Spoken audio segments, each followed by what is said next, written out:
کسی کا انتقال ہو جائے تو بے صبری سے کچھ نہیں ملتا، واپس تو وہ آتا نہیں، صبر کرنے سے اجر ملتا ہے اور حوصلہ ملتا ہے۔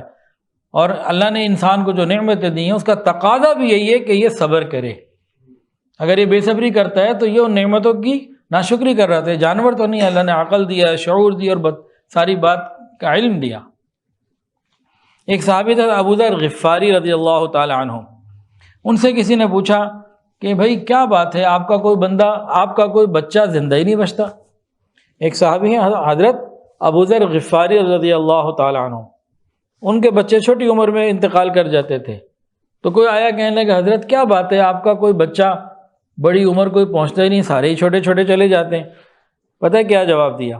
کہنے لگے تمام تعریفیں اس اللہ کے لیے ہیں جو میرے بچوں کو اس فانی گھر سے اٹھا کر باقی رہنے والے گھر میں پہنچا رہا ہے۔ کیسی خوبصورت بات ہے کہ کئی بچے ہوئے اور سب بچپن میں انتقال ہو رہا ہے۔ کسی نے کہا حضرت یہ کیا چھوٹے چھوٹے سارے چلے جاتے، کوئی بڑے ہی نہیں ہو رہا؟ کہ تمام تعریفیں اس ذات کے لیے ہیں جو میرے بچوں کو اس فانی دنیا سے اٹھا کر باقی رہنے والی جنت میں جمع کر رہا ہے، وہاں جمع ہو رہے ہیں، وہاں ملوں گا۔ تو حوصلہ اور صبر یہ ضروری ہے۔ حوصلہ اور صبر کی جو داستانیں صحابہ اور صحابیات میں ملتی ہیں نا، اللہ اکبر کبیرہ، اللہ اکبر، بہت ہی عجیب، بہت ہی عجیب۔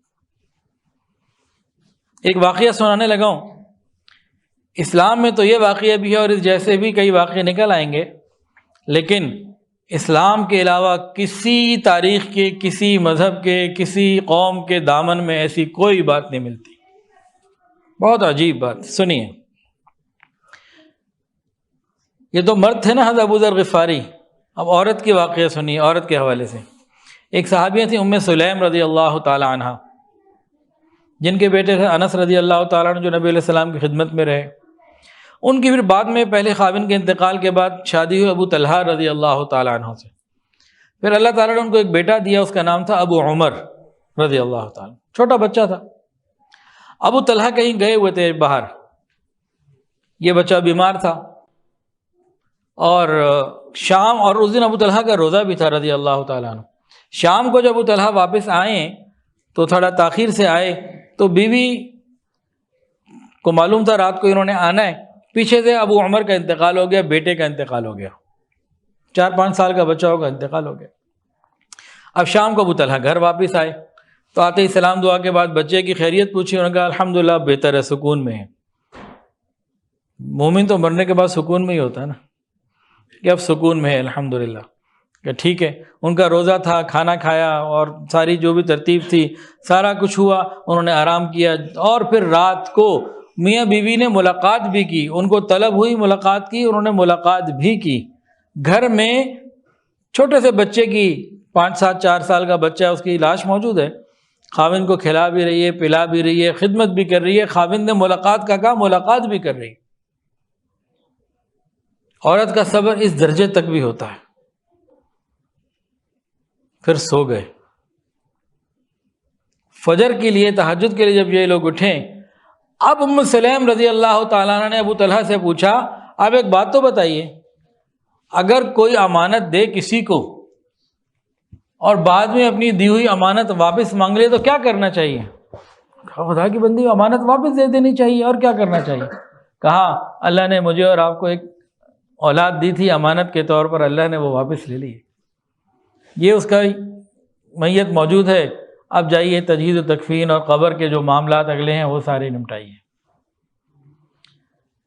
حیران ہو گئے کہ ایک عورت اتنا صبر کر سکتی ہے خاوند کی راحت کے لیے، خاوند کی خدمت کے لیے۔ ایسی کوئی مثال پوری زمین کے اوپر اسلام کے علاوہ کوئی نہیں دے سکتا کہ ایک پاک دامن بیوی، ایک خاتون اپنے خاوند کے خیال کے لیے اس درجے تک خدمت کر سکتے ہیں۔ وہ بھی حیران ہوئے، انہوں نے نبی علیہ الصلوۃ والسلام کو آ کے عرض کیا یا رسول اللہ، اس طرح کا یہ معاملہ ہوا۔ نبی علیہ الصلوۃ والسلام نے دعا کی، رات کو جو تم نے ملاقات کی بیوی سے اس میں دعا کی، پھر اللہ رب العزت نے ان کو بعد میں پھر 7 یا 9 بیٹے عطا فرمائے، جنہوں نے پھر قرآن کا اور دین کا علم سیکھا، عالم بنے۔ اللہ اکبر کبیرہ۔ تو صبر کا تو بھائی یہاں تک معاملہ، مثالیں موجود ہیں۔ ایک صحابیہ تھی معاذہ عدویہ رضی اللہ تعالیٰ عنہ، معاذہ عدویہ رضی اللہ تعالیٰ عنہ، ان کے بیٹے اور پوتے ایک غزوہ میں شہید ہو گئے۔ معاذہ عدویہ رضی اللہ عنہ کے بیٹے اور پوتے ایک جنگ میں شہید ہو گئے۔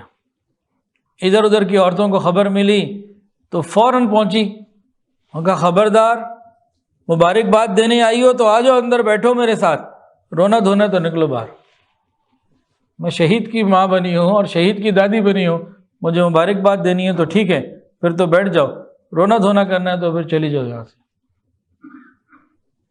یہ کیا ہے؟ یہ کیا کانسیپٹ ہے؟ صحابہ کی جان جاتی تھی، آخری وقت میں کیا کلمہ بعض دفعہ ہوتا تھا جب کافر ان کو کسی بھی طریقے سے شہید کر رہا ہوتا تھا، فزت ورب الکعبہ، رب کعبہ کی قسم میں کامیاب ہو گیا، رب کعبہ کی قسم میں کامیاب ہو گیا۔ ہمارے یہاں تو نمبر کم آ جائے تو ڈپریشن شروع ہو جاتا ہے۔ نمبر کم اور زیادہ آنے سے کیا کامیابی اور ناکامی، ابدی ناکامی اور ابدی کامیابی تو اتباع سنت کے ساتھ کرنے سے ہے یا نہ کرنے سے ہے۔ آخرت کی کامیابی اصل کامیابی ہے۔